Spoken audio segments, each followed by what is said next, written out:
Stop scrolling, pause for a moment, because the words you are about to hear were spoken inside the most secure rooms of Buckingham Palace just hours ago, and they will redraw the map of the British monarchy for the next 50 years. The palace has issued one of the most severe and unambiguous statements of the modern era. Financial misconduct associated with the former Duchess of Sussex has triggered a full institutional review initiated by the Princess Royal and overseen by senior forensic officers of the Crown. With those words, the United Kingdom awoke this morning to the most consequential royal scandal since the 1990s. And Prince Harry, visibly shaken, has gone silent. Stay with me, because what you are about to learn over the next several minutes is the meticulously constructed, document by document, transaction by transaction account of how a quiet routine audit inside a fluorescent lit office in London turned into a full-scale constitutional reckoning, the kind that brings down brands, the kind that ends marriages, the kind that rewrites royal history. And the most extraordinary part of this entire story is that it was set in motion not by a king, not by a tabloid, not by a leaked tape, but by a single, disciplined woman whose patience had finally, completely run out. Picture this. The periodic audit at Buckingham Palace has operated with meticulous precision for centuries. Every pound spent by the royal family is recorded, tracked, and scrutinized by professionals who understand that the integrity of the institution rises or falls on the cleanliness of its books. Most years, the annual audit is unremarkable. Numbers tally, receipts match, schedules align, the work is dry, the work is invisible, the work is, for the most part, boring. Until early April of 2026, when something strange emerged in the figures. Margaret Hartley, a senior accountant with nearly 20 years of experience in the Royal Finance Office, discovered it. She knows the rules. She understands how money flows between the different royal households. She has watched generations of royals come and go, and she has seen patterns no outsider could ever notice. So when she sat down to review Sussex family spending from before Harry and Meghan retired from royal duties, she did what she had done 1,000 times before. She compared the payment dates with the publicly available schedule. She compared the invoices against the actual events, and the more she examined, the more uneasy she became. Then deeper still, the dates began telling stories, the payments began correlating with private royal moments that should never have appeared anywhere in any external record. Margaret Hartley, in the silence of her office, realized she was looking at something that no one had ever caught before. And she did the only thing a senior Crown auditor of conscience can do. She raised it. She raised it to the only person inside the institution who could be trusted to act with absolute surgical precision.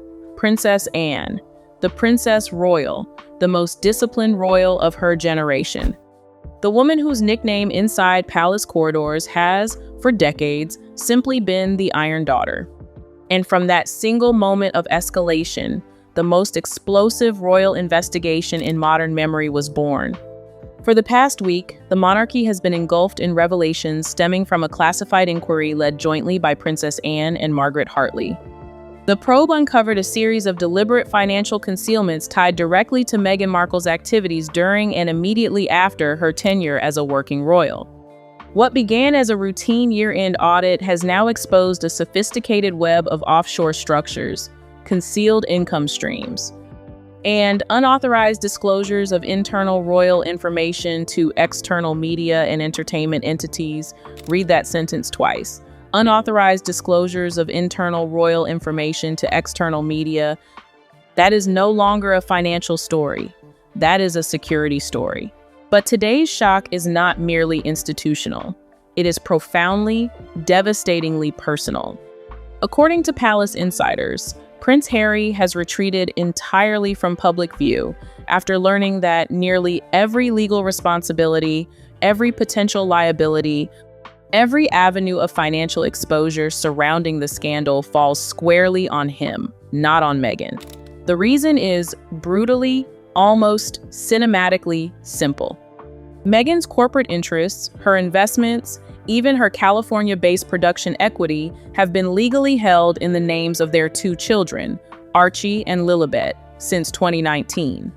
Harry, meanwhile, signed several early operational documents back when they were still working royals. If the matter ever escalates into litigation or asset disputes, Harry is the one left with no protective structure, no financial immunity, no buffer, and quite possibly no assets at all. Sources close to the palace confirmed that Harry, despite his loud initial declaration last week that he would stand unwaveringly with Meghan, has since grown hesitant, withdrawn, and increasingly unsure. Advisors in California say he has been distressed and blindsided by how expertly Meghan shielded herself legally while leaving him exposed to British parliamentary scrutiny and Crown jurisdiction. One insider described his state in a single, devastating sentence. He has realized he may walk away from this with nothing, and for the first time he is asking questions he should have asked years ago. Pause on that. Imagine being him.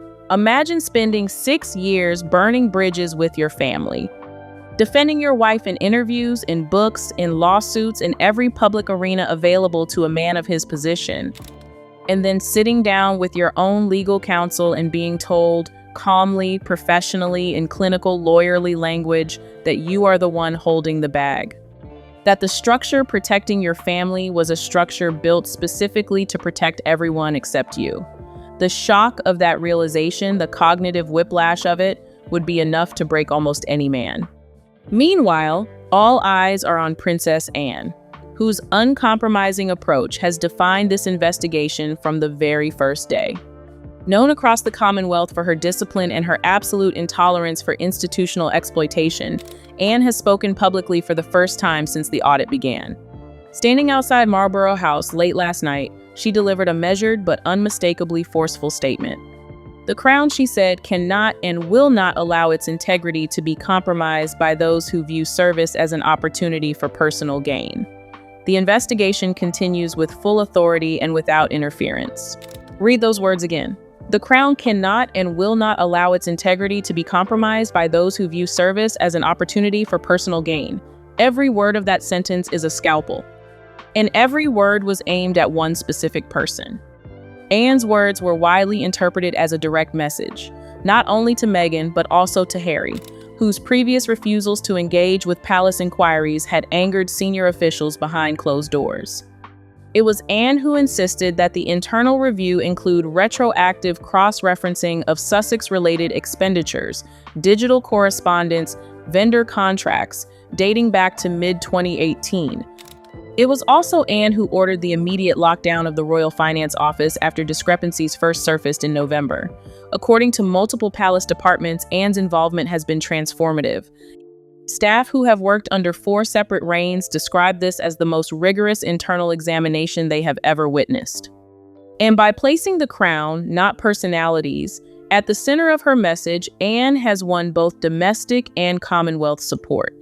The palace's decisive tone has drawn comparisons to earlier controversies involving Queen Camilla, whose past reputation once threatened the monarchy's public standing. But senior advisors have been quick to emphasize the difference. Camilla's scandals were public relations crises, not structural threats. Meghan's, by contrast, raised the specter of financial exploitation, unauthorized information sales, and institutional manipulation. Issues that strike at the very legitimacy of constitutional monarchy itself. Camilla never threatened the bones of the institution. Meghan, allegedly, attacked the bones directly. King Charles has maintained a solemn, steady posture throughout. Late yesterday, through the Lord Chamberlain's office, His Majesty stated that the integrity of the Crown's financial conduct is fundamental. No individual, past or present, is exempt from the standards that safeguard public trust.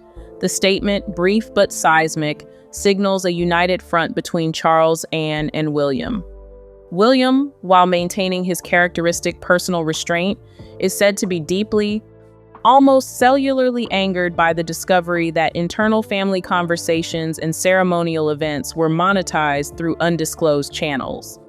For a future king whose central mission has been modernizing the monarchy with transparency, the betrayal cuts sharply, maybe more sharply than any other revelation of his lifetime. And so, the world watches. Meghan has remained silent for the past 24 hours. Harry remains in California, suspended in a state of uncertainty, publicly loyal to his wife, privately confronted with the legal and financial consequences of a system she built without his knowledge. The Crown has spoken. The investigation continues, and Princess Anne is only getting started. But hold on, because we have only scratched the surface. The deliberate, calculated structure that Princess Anne and Margaret Hartley have spent weeks disentangling is far more elaborate than the public has yet been told. What began as a handful of mismatched expenses has grown into a documented pattern of concealment, stretching from late 2018 all the way through the Sussexes' departure in early 2020. According to internal financial memoranda reviewed by senior palace officials, Meghan's offshore architecture did not emerge spontaneously. It did not evolve out of bureaucratic confusion. It unfolded in precise, deliberate stages. First, the quiet establishment of a consultancy pipeline in late 2018. Then, the incorporation of proxy companies in the Virgin Islands, followed by a Delaware-registered shell corporation with no employees, no physical office, and no visible operating purpose. By the time the Channel Islands account was opened in March 2019, the structure was already capable of receiving significant payments without raising suspicion in any single jurisdiction. The problem, palace officials are quick to clarify, was never the offshore account itself. Offshore banking, in and of itself, is legal. The problem was timing. The problem was volume. The problem was correlation. Margaret Hartley's timeline, presented to senior advisors last week, showed that payments into the account repeatedly coincided with private family milestones. A confidential strategy meeting at Sandringham, a high-level state dinner at Buckingham Palace, even the private christening arrangements for Archie, with each event a payment, £10,000, £25,000, sometimes more, originating from entertainment companies or media groups later associated with exclusive coverage of those very same events. The conclusion, when laid out on a single timeline, was unavoidable. Information was leaking, and someone was being paid for it. Anne's reaction to the timeline was described by staff as controlled fury. For decades, she has been the monarchy's backbone, its most relentless defender against the slow erosion of standards. To see the Crown's most private moments aligned beat for beat with corresponding bank transfers was, in her own words, an affront not only to the institution, but to the late Queen herself. Prince William, upon reviewing the same documents, reportedly remained silent for nearly a full minute before closing the folder and stating simply, "This ends here." Those present interpreted his words not as anger, but as a declaration. Firm, final, unshakable. For King Charles, the implications cut even deeper. The monarch's advisors had previously weathered scandals centered on perception, public image, narrative missteps, leaks of gossip. But this was different. This was structural sabotage conducted from inside the family. At a time when Charles was attempting to modernize the monarchy under the principles of transparency and service, the very principles his daughter-in-law allegedly weaponized against the institution. Meanwhile, Meghan's camp has struggled privately. Several United States-based associates have admitted, off the record, that they were unaware of the offshore arrangements. One advisor confessed that the financial maze surrounding Meghan's companies was simply too complex for any outsider to fully understand. In royal circles, that complexity is now viewed not as confusion, but as intention. A maze, after all, is built precisely so that nobody else can walk through it. And then there is Harry, adrift. He has not issued a new statement. He has made no appearances. Those close to him say he is processing the unimaginable. That the woman he defended against his own family for years may have constructed an entire financial apparatus behind his back, while leaving his name attached to all the key operational liabilities. The architecture of the betrayal, if proven, is staggering in its precision. For now, the palace moves forward, united and methodical. Anne and Margaret continue coordinating with Crown legal officers, constructing what one senior aide described as the most comprehensive internal audit since the Windsor reforms of the 1990s. The scandal is no longer about speculation, it is about documentation. And as the investigation advances, one truth becomes blindingly clear. Every new document strengthens the crown and weakens Meghan Markle. By the third week of the investigation, it had become unmistakably clear that Princess Anne was no longer merely overseeing the inquiry. She was commanding it. What had begun as a procedural review of Sussex-related finances had evolved into a full-scale institutional examination shaped entirely by Anne's discipline, her precision, her absolute refusal to tolerate ambiguity in any form. Behind closed doors at St. James's Palace, Anne convened what insiders are now calling the pivotal session, a private meeting with senior legal counsel, the Lord Chamberlain, Margaret Hartley, and two external forensic consultants brought in under strict, ironclad confidentiality. For nearly 4 hours, the Princess Royal pressed for clarity on every discrepancy, every unexplained transaction. Every breach of protocol identified in the rapidly growing dossier, observers inside the room described her demeanor as stern, unyielding, and entirely focused on structural integrity rather than personal drama. One advisor later remarked, "This was Anne at her purest form. Zero tolerance for manipulation, no patience for excuses, and absolute loyalty to the crown." It was during this session that Margaret Hartley unveiled the most troubling discovery yet. A series of internal communications from 2019 indicating that Meghan had declined to use the designated royal financial oversight channels for certain engagements, opting instead to route contracts through her privately connected consultancy firms. These choices had been attributed at the time to administrative misunderstandings. Naive errors by an American newcomer not yet fluent in royal protocol. Now, in the harsh fluorescent light of full audit context, they reflected a deliberate, repeated pattern of circumvention. Anne's response was immediate. She authorized a comprehensive cross-referencing of all Sussex engagements between May 2018 and March 2020, requiring departments across Buckingham Palace, Kensington Palace, and Clarence House to submit archived records within 72 hours. Multiple staff members, some no longer working for the royal household, were recalled to provide sworn statements. The scale of the inquiry was unprecedented in the modern monarchy, but what made it extraordinary was not its size. It was the speed and the unanimity with which senior royals aligned themselves behind Anne. Prince William, emerging from a late-night briefing, expressed what aides described as quiet but unmistakable resolve. He reportedly told his private secretary, "We must protect the institution my grandmother devoted her life to. No one is exempt." Catherine, though maintaining her typical distance from confrontation, instructed her own communications team to prepare for extended public engagement responsibilities, signaling the couple's readiness to stabilize public perception once the investigation reaches its formal conclusion. King Charles, for his part, adopted a grave, almost biblical constitutional posture. Sources confirm he personally reviewed documents that detailed how Meghan's alleged information leaks coincided with sensitive family milestones. Material that, if leaked, could have compromised private negotiations and state-facing preparations. To Charles, the scandal represented not only financial impropriety, but a direct violation of the sanctity of royal trust.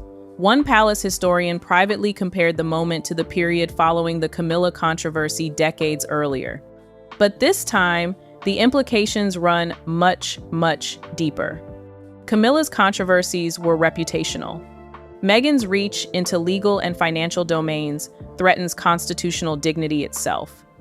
As the inquiry widened, Meghan remained notably silent. California-based spokespeople offered short, vague remarks emphasizing her commitment to transparency, but carefully avoided acknowledging the offshore structures entirely.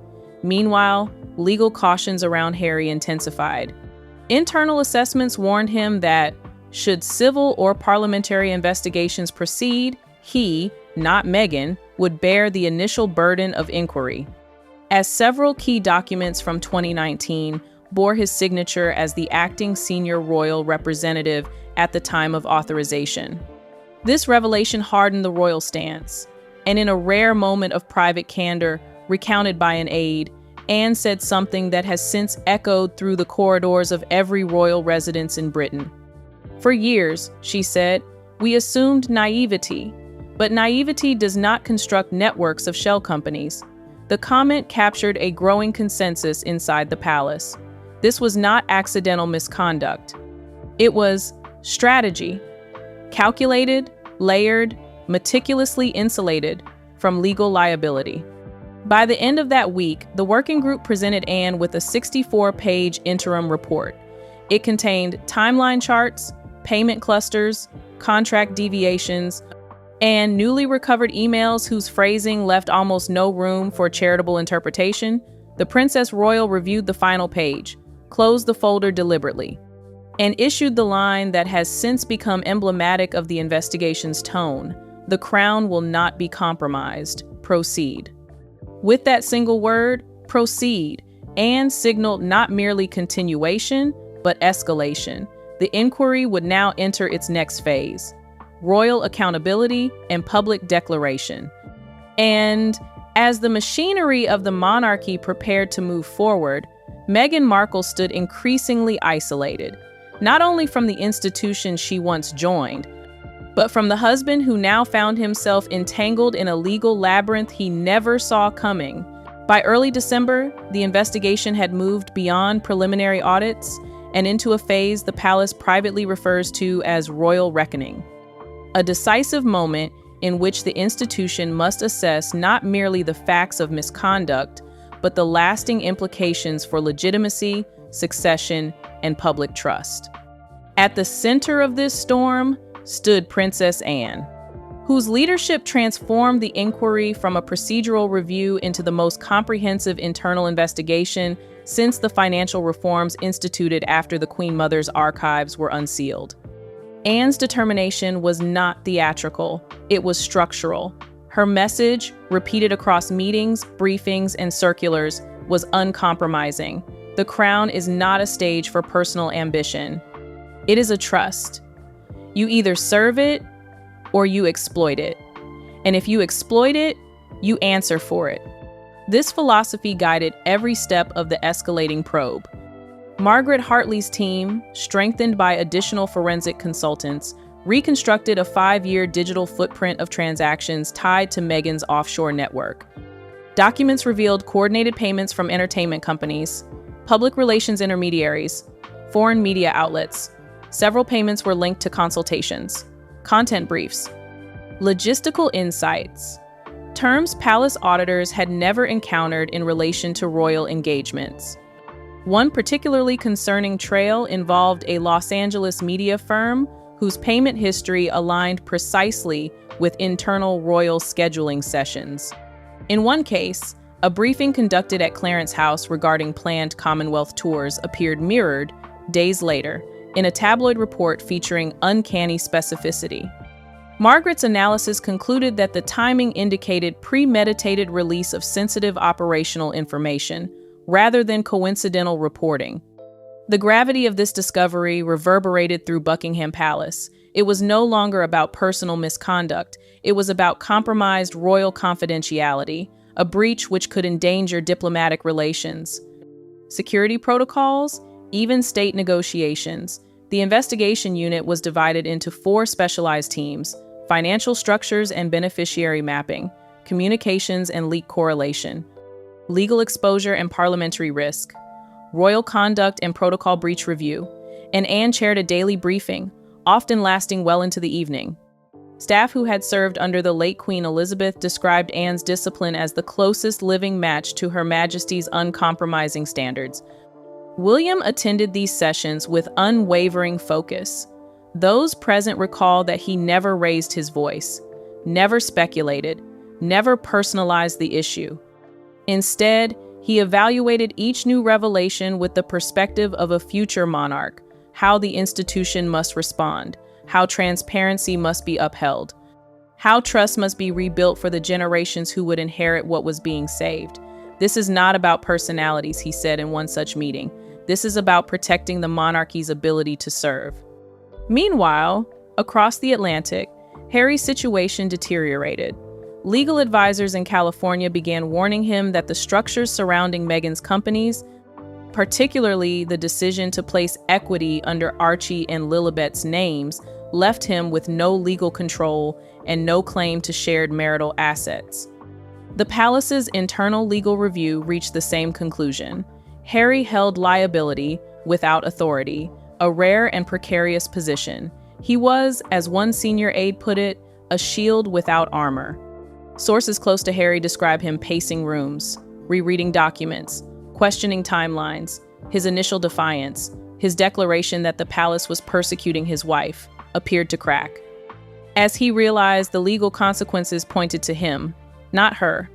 The silence around him grew louder, public expectation grew, speculation swelled, and Harry, the once rebellious prince, now seemed suspended in a state of fear and disbelief. Inside the palace, quiet conversations began drawing comparisons between Meghan's unfolding scandal and the controversies once surrounding Camilla in the 1990s and early 2000s.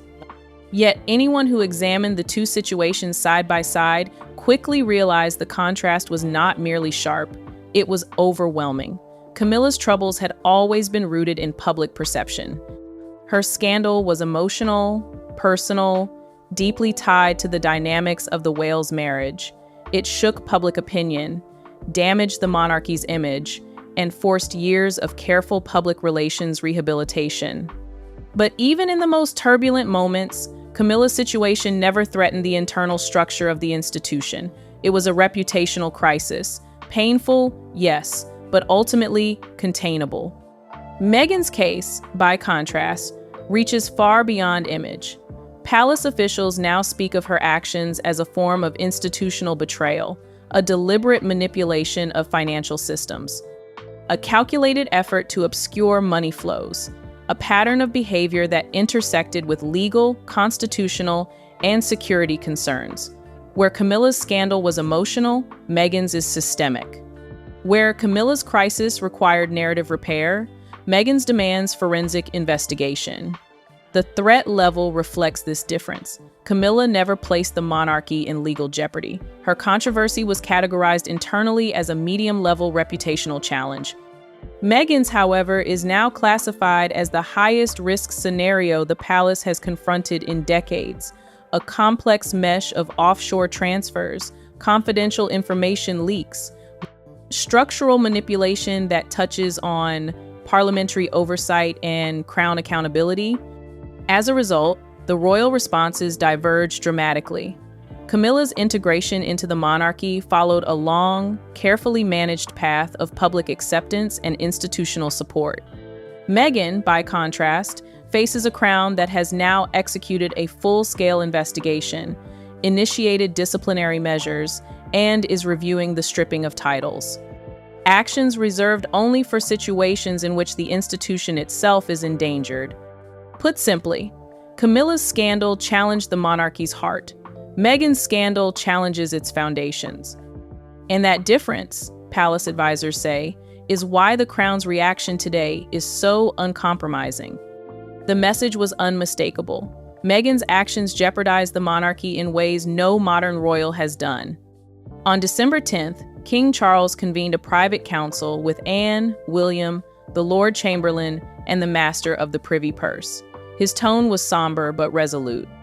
The evidence, he said, left no room for alternative interpretation. He stressed that the monarchy survives only when it adheres to standards higher than those imposed by law. His statement was both constitutional and moral, a reaffirmation of the crown's guiding principles. It was also a clear signal to the world that the king stood unwaveringly behind Anne's leadership. After the meeting, Charles approved the preparation of a formal institutional report summarizing the investigation's findings. Though not yet public, insiders described the document as devastating in clarity, irrefutable in detail. Later that evening, Anne authorized a direct message to be conveyed to senior Commonwealth representatives. In it, she reaffirmed the Crown's commitment to transparency and ethical governance. The final sentence, written in her own hand, read, "Misconduct will never find sanctuary within the House of Windsor." The statement circulated privately, but swiftly reached diplomatic circles. It was a line that resonated globally and established Anne as the moral anchor of the monarchy in its most turbulent month. As the details of the investigation began to surface through reputable British outlets, public sentiment shifted firmly against Meghan. Polls conducted in early April showed 72% of British citizens supported the removal of her remaining royal associations. 61% viewed the offshore accounts as intentional wrongdoing. 54% believed Harry should face consequences if he was knowingly compliant. Meanwhile, Meghan's typically vocal public relations allies fell silent. Hollywood sources reported unease at her diminishing credibility. Anne's inquiry had not only exposed financial misconduct, it had restored a rare sense of unity within the monarchy. Meghan, once positioned as a modernizing force, now stood isolated, discredited. Overshadowed by the institution she had attempted to outmaneuver. By mid-afternoon on December 11th, the atmosphere inside Buckingham Palace had changed. What had begun as a meticulous audit had transformed into a moment of institutional determination, a point at which the monarchy no longer felt threatened by the scandal, but instead fully prepared to confront it. Senior aides began referring to this phase simply as the turning point. Princess Anne, standing at the center of the storm, made the shift unmistakable. Following a closed-door session with Crown Legal Counsel, she issued instructions for a consolidated dossier to be prepared. One that could be presented to Parliament if necessary. It was a signal the palace rarely deploys, an indication that the Crown was ready to involve governmental oversight. Should Meghan attempt to challenge or obscure the findings? Anne's tone was resolute. If we must answer publicly, we will answer with facts. If we must defend the Crown, we will defend it with evidence. Her words, according to one official present, left no room for hesitation. Meanwhile, Prince William began stepping into a more visible leadership role. Though still maintaining outward calm, he held multiple internal briefings with communication staff. Preparing for the public fallout that would inevitably follow once the investigation's conclusions were finalized, aides described him as controlled, analytical, deeply protective of the monarchy's long-term credibility. William made it clear that this scandal would define how future generations view the early years of King Charles's reign and his own transition to kingship. If we allow misconduct to sit unchallenged, he told a senior advisor, we rewrite what it means to serve. King Charles, though physically removed from some of the most intense investigative work, shaped the moral trajectory of the response. Late on December 11th, the king delivered a private statement to his senior council, affirming the central principle guiding the crown. The monarchy endures when it holds itself to standards higher than those imposed upon it. This line, echoing the sentiment he had expressed earlier in the month, strengthened the palace's internal unity and ensured every department, from finance to communications to constitutional affairs, was aligned. Across the Atlantic, Meghan's position had deteriorated dramatically. The silence from her team was no longer interpreted as strategic. It was seen as defensive paralysis. Leaks from California suggested growing unrest among her advisors, some of whom feared that responding too aggressively could trigger a demand from the Crown for disclosure of private documents. Others urged a counterattack to reframe the narrative, but even they admitted that the evidence emerging from London was far stronger than anticipated. Harry, caught in the middle, found himself increasingly sidelined. His earlier impulsive defense of Meghan now appeared out of sync with the severity of the findings. According to sources close to him, he had begun asking legal questions he once insisted were unnecessary. Questions about liability, questions about asset protections, questions about marital exposure. Questions about whether he could be compelled to testify, should parliamentary action be initiated. Inside British media circles, analysts noted a significant shift. The scandal was no longer centered on Meghan's behavior, but on the institution's unwavering response.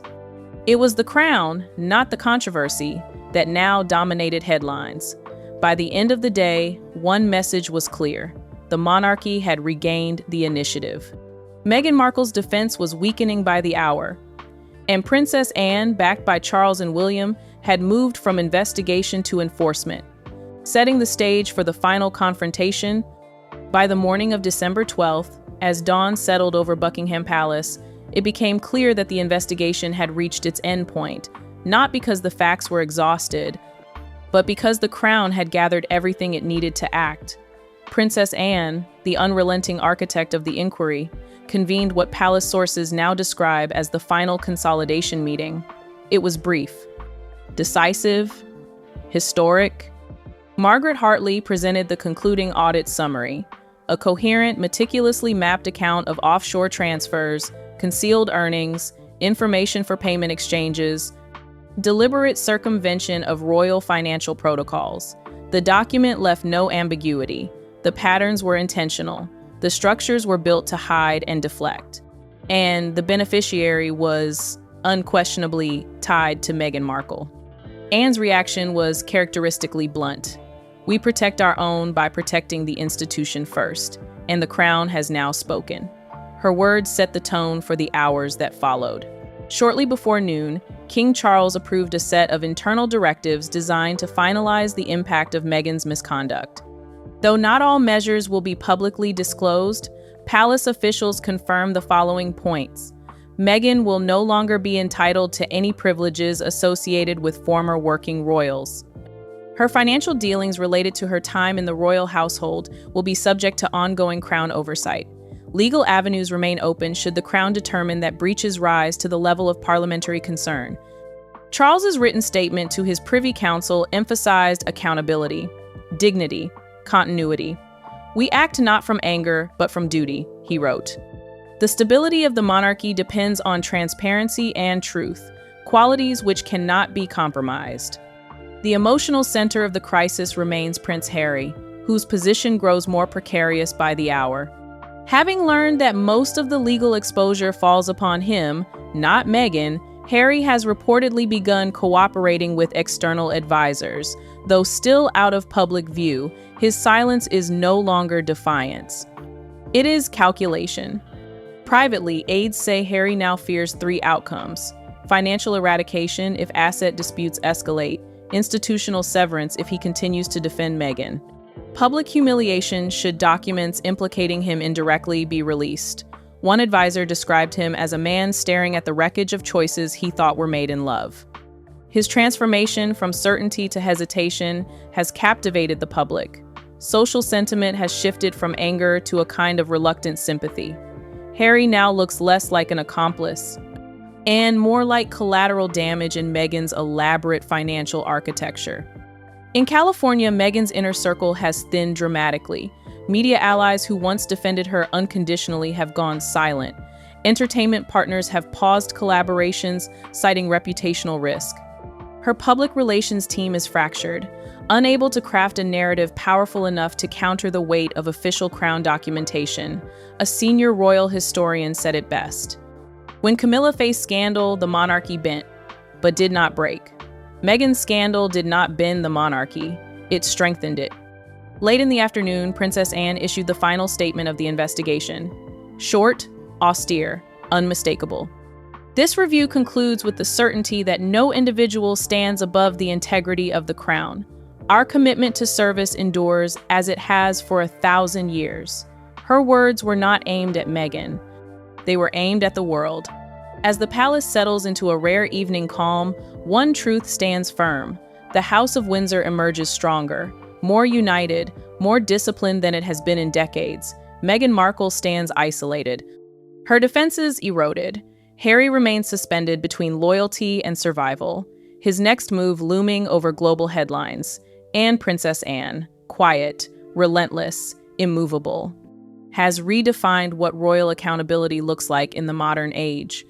The scandal has ended. The consequences have only just begun. Read those words again. The scandal has ended. The consequences have only just begun. Because what comes next, in the coming weeks, will determine the shape of the British monarchy for the next half-century. Will Harry hold the line and stand by his wife, even as the legal weight crushes him? Will Meghan break her silence with a counteroffensive? Will Parliament step in and request the full dossier? Will the Sussex titles already weakened finally fall? These are the questions that will define every royal headline between now and the end of the year. And the answers, every single one of them, will be written by Princess Anne. Because she did what no other royal could. She took a routine audit, followed a single thread, refused to look away, and in doing so became the most consequential royal of her generation. A woman who never sought the spotlight, who never sold a story, who never sat for a tell-all interview. And yet, in the space of a single autumn, has reshaped the institution more dramatically than any monarch in living memory. Stay with this story, because what you have heard is only the foundation. The building rises in the days to come. The crown is moving. The investigation has concluded. The consequences are approaching. And the woman at the center of it all, the Iron Daughter who turned discipline into doctrine, is still not finished. The fall of an empire of excuses is now in motion, and there is nowhere left for the Duchess to hide.